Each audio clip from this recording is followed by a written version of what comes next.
como eu sempre faço, te ajudar. Se você não entender a resolução, depois você fala comigo, né? Então, fixo nisso, que nós temos que...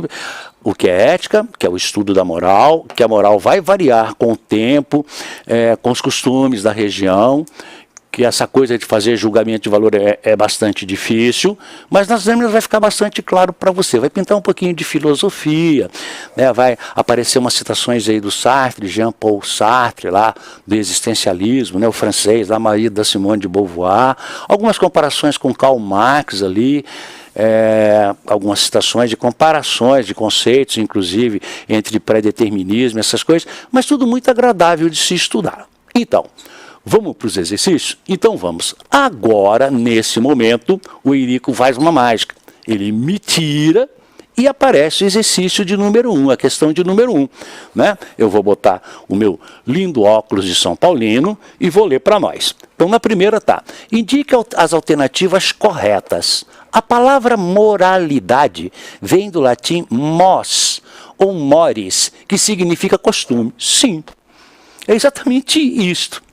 A moralidade vai estudar, os costumes, é estudada em cima dos costumes específicos de uma determinada época e de um determinado local. Verdadeira, na primeira. Concorda? Muito bem. Na segunda, você tem na letra B, a palavra ética e moralidade são sinônimas e correspondem à mesma ideia. Claro que não. Lá nos slides, pela minha pequena introdução, você viu que não. Que, na verdade, a ética é o estudo da moralidade. E que a moralidade vai variar em função de tempo e de local. Falsa. Mais falsa que uma nota de $3. B é falsa. A é verdadeira. A C. As normas morais não variam a depender... As normas morais não variam a depender da cultura e do período histórico. Exatamente o contrário. As normas morais variam e dependem da cultura e do período histórico. Foi o que nós acabamos de falar. Né? Que a moral, olha só, é estudo, na verdade, de costumes, de época. Né? E a ética vai estudar exatamente isso aí. Então, primeira verdadeira, segunda falsa, terceira falsa. A letra D. A palavra ética vem do grego éticos, sim, e significa modos, olha, no plural, modos de ser. Então é exatamente isso que é a ética, o estudo dos modos de ser, dos modos de viver dos povos. Nós marcamos então verdadeira, falsa, falsa e verdadeira. Muito bem. Vamos para a nossa segunda questão, a questão número 2.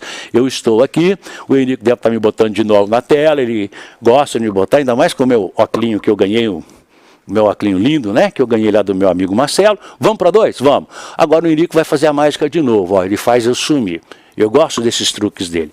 Na segunda, ele diz, as normas morais variam a depender da cultura e do período histórico. Foi o que acabamos de falar, que as normas de moral dependem de cultura e de tempo, do período histórico. Também podem ser questionadas e destituídas. Isso significa que, muito bom, essa, lê de novo, que é uma questão muito boa. Então, voltando para a questão agora, para a questão 2, o Henrique está botando aí, ó. Então, o que você acha da alternativa letra A? Vamos lá. Letra A. Nós não podemos pensar sobre as normas morais que são importantes. Como não? Nós devemos pensar sobre as normas morais. Né? Você vê que o que há 200 anos era moral, hoje pode ser imoral ou amoral. Cuidado com isso. Falsa. Letra B. Nós temos que concordar com as normas morais porque são as normas da nossa cultura. Olha, a segunda parte até que pode ser verdadeira. As normas morais são as normas da nossa cultura e do nosso tempo, eu diria. Mas nós não temos que concordar com elas. Você acha? Claro que não. Em alguns casos a gente deve divergir dessas normas. Faz parte desse convívio social. Falsa também. A letra C. A moral é um conjunto de valores, olha o que eu te disse, pelos quais... Notou que está sempre associado a ética, moral e valores. Então, voltando. A moral é um conjunto de valores pelos quais as pessoas guiam seus comportamentos para viver em sociedade. Eu tenho que ter certas normas. E por isso está sujeita a mudança, perfeito. a depender do país e do momento histórico que as pessoas estão inseridas. Você percebeu? Que coisa interessante. Definiu exatamente. Isso é o conjunto dos comportamentos, né, das atitudes chamadas de moral, conjunto de comportamentos morais. Letra C é verdadeira. Definiu. Na letra D, não agimos de forma moral se obedecermos às regras que a sociedade estabelece. Não tem sentido, né? Não agimos de forma moral se obedecermos. Na verdade, às vezes você obedece. Porque numa determinada sociedade, nem todas as pessoas têm os mesmos conceitos de moral. Já percebeu isso? Às vezes dentro de um próprio grupo, às vezes dentro de uma própria família, os valores morais oscilam em relação ao consumo de drogas, em relação ao tipo de alimentação, em relação a comer carne e não comer carne. Então, a letra D, ela é errada também. Então, nós marcamos sem dúvida a letra C. Ele conceituou, na verdade, o que é moral. Tranquilo? Agora, o Henrico vai te trazer de novo para mim, enquanto eu estou com o meu óculos bonitinho, e eu vou chamar a questão de número 3, né? Eu coloco aqui no meu, exatamente para eu dar uma prévia para ver o que você vai ver. Então, na 3 está assim. Como podemos, agora o Henrico me tirou e jogou de novo para ti na tela, aí o probleminha. Como podemos diferenciar moral e ética? Ó. Vou sair um pouquinho para você ver. Como é que a gente diferencia moral e ética? Você já sabe. A ética estuda a moral. E a moral vai variar em função de tempo e de local. Não podemos diferenciar. São palavras sinônimas? Claro que não. Óbvio que não. Você viu o conceito na questão anterior. Moral é um conjunto de valores. A ética é a reflexão sobre esses valores. Tu lembra que eu te disse... Exatamente na questão anterior, eu te disse que era isso quando eu fiz aqui, ó, que a ética vai estudar o conjunto de valores que a gente chama de moral. Letra B, sem sombra de dúvida. Vamos ver a letra C.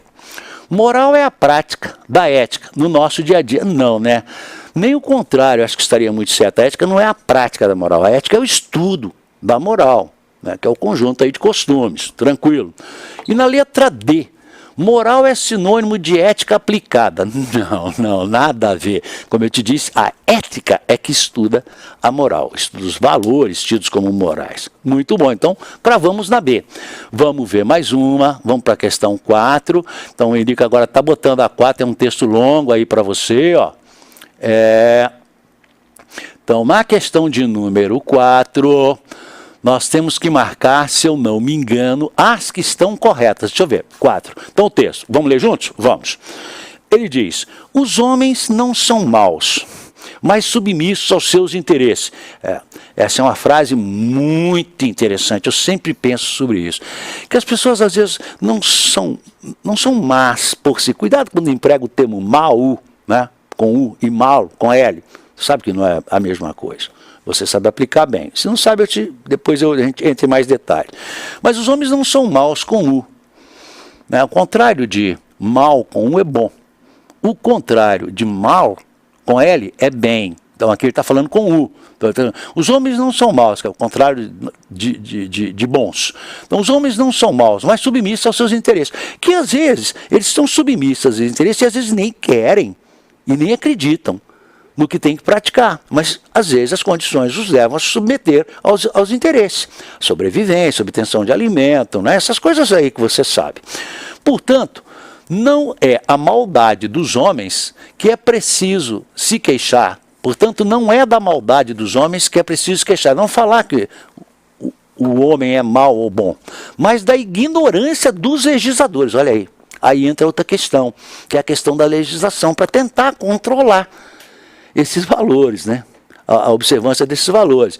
É como se fossem duas paredes, né, dentro das quais você pode chegar até lá, mas não pode passar das paredes. Tá?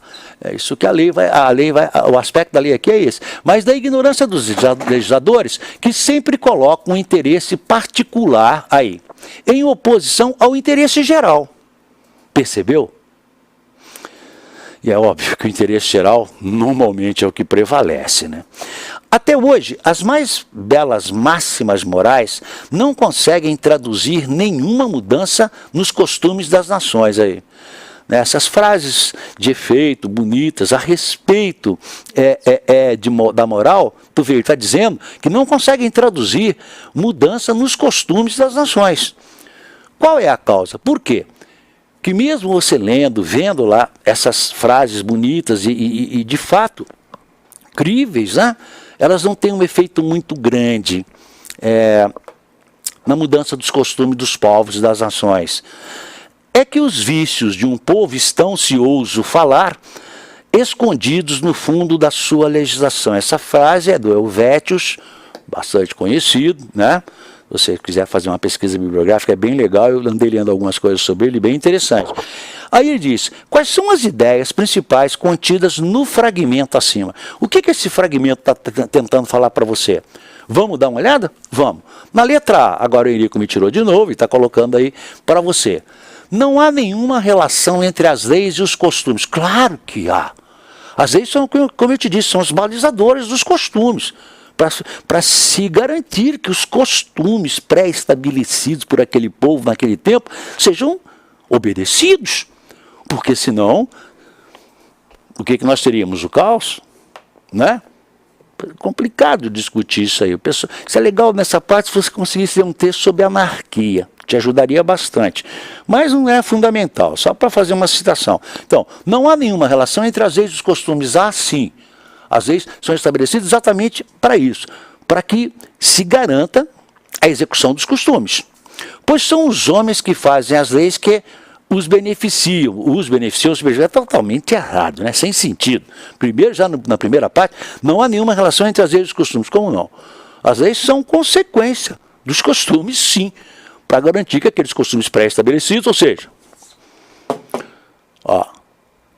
sejam observados. A é falso. A B, para limitar os interesses humanos particulares, olha no texto lá em cima, quando ele fala isso do que é particular e do que é geral. Para limitar os interesses humanos particulares, é preciso haver leis que prefiram os interesses gerais. Não te disse? Tem um personagem que eu adoro, desde gurizinho, ainda em TV em preto e branco, que é um personagem inicial da série Star Trek. Eu acho que eu assisti todos. Eu sempre gostei muito do Mr. Spock. Morreu há uns tempos atrás, né, o Leonardo Nimoy. Então, ele tinha uma frase que ele falava, uma determinada situação, ele ia ter que se sacrificar para salvar toda a tripulação da Enterprise, e o Kirk, lá, o capitão, não faz isso, ele usa essa expressão, que o bem de todos deve prevalecer sobre o bem de um. No final, há uma reviravolta, e aí aparece que o Kirk acaba convencendo o Spock, lá no final, depois de muita coisa, que em algumas situações o bem individual pode ser tão ou mais importante que o bem comum. Mas isso aí já é sofismo. Mas, na verdade, o que ele está usando aqui é exatamente, ele mandou a gente se ater ao texto. Então, no texto, fica claro que o bem comum, o bem de todos, deve prevalecer sobre o bem do indivíduo. Esse é um dos princípios básicos que se aplica na moral, na constituição das leis, né? Legal estudar ética, tá vendo? Ó? Então, eu marquei com um certo a B. A letra C. Os homens buscam seus interesses e isso não significa que eles sejam maus. Está implícito no texto. Olha só. Portanto, não é a maldade dos homens que é preciso se queixar, mas da ignorância dos legisladores. Tu observou? A letra C também está correta. Os homens buscam seus interesses, mas isso não quer dizer que eles sejam maus. Eles estão submetidos às pressões. Se eu estivesse te dando aula de evolução biológica, eu ia falar, eles estão submetidos às pressões ambientais. O leão mata o veado e come. O leão é mau? Para o veado, sim, entendeu? Mas para os filhos do leão, que precisam de alimento, não. Olha como a coisa é relativa. Percebeu? Então, eu marquei... como é que era? Para limitar os interesses particulares é preciso que as leis prefiram os interesses gerais. Perfeitos. Marcamos como certo. A primeira nós marcamos como errado. A C. Os homens buscam seus interesses e isso não significa que eles sejam maus. Está implícito no texto. Tá. Verdadeira. D. Há uma relação entre as leis e os costumes. Claro que há. Pois as leis permitem ou impedem, dependendo da situação, né, que os homens cometam erros. Isso é verdadeiro. Tu pode até questionar. Mas erros, professor, a partir de qual referencial? Não. Nós estamos discutindo um conceito geral. o que ele chama de erro é aquilo que pode comprometer as outras pessoas envolvidas, né? Eu marquei como certas a B, a C e a D, né? Vamos lá, vamos ver a próxima. Então tá muito bem.